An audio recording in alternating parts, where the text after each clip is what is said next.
Hi guys, it's challenge day 19. இன்னைக்கு மோஸ்டா ஒரே இந்த ஒர்க்ஸா போச்சு. இன்னைக்கு ரன்னிங் போல. So step board work outs முடித்தோம். ஸ்டெப் போர்டு ஒர்க் அவுட் முடிச்சுட்டு கொஞ்ச நேரம் நானே எங்கள் மாஸ்டர்லாம் சேர்ந்து ஃபேமிலி மேட்டர்ஸ் பேசினுங்கோம். ரொம்ப வியர்டாக போச்சு. அண்டு அதெல்லாம் முடிச்சுட்டு இப்போ ஓவரால் புஷ்அப்பு கிட்டத்தட்ட 58 தொட்டுட்டோம். இட்ஸ் அரௌண்ட் நாளையோட 60 ஆகிடும். ஸோ வி 30 ரெப்பு ஒன்று ஆம்பில் போட போனோம். எனக்கே ஒரே சந்தோஷம்தான்.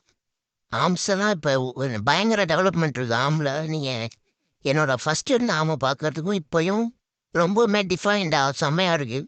எல்லாரும் ட்ரை பண்ணுங்க, சும்மா ட்ரை பண்ணுங்க. ஒரு நாளைக்கு ஒரு ரெப்புன்ற மாதிரி சும்மா ட்ரை பண்ணி பாருங்கள். It was good. நல்லா இருக்கு. ஏன்னா இது எதுக்காக பண்ணுறோன்னா இட்ஸ் ஒரு ஒரு நல்ல விஷயம். எப்படின்னா நமக்கு ஒரு ப்ராப்பரான டெய்லி ரொட்டீன் மாதிரி ஒன்று ஃபாலோ ஆகும். டிசிப்ளின் பக்காவாக டிசிப்ளின் ஃபாலோ ஆகும். ஒரு நாளைக்கு ஒரு ரெப்பு எக்ஸ்ட்ரா பண்ணும்போது நம்ம புஷ் பண்ணுவோம். இதெல்லாம் நம்ம பண்ணாதான் நம்ம இது பண்ண முடியும். சும்மா ஒரே இதை போட்டுன்னு தான் வேலை ஆகாது. Weight training daily weight training போடுறாங்க, அதெல்லாம் இல்லை. ரெப்புடேஷன் முக்கியம்.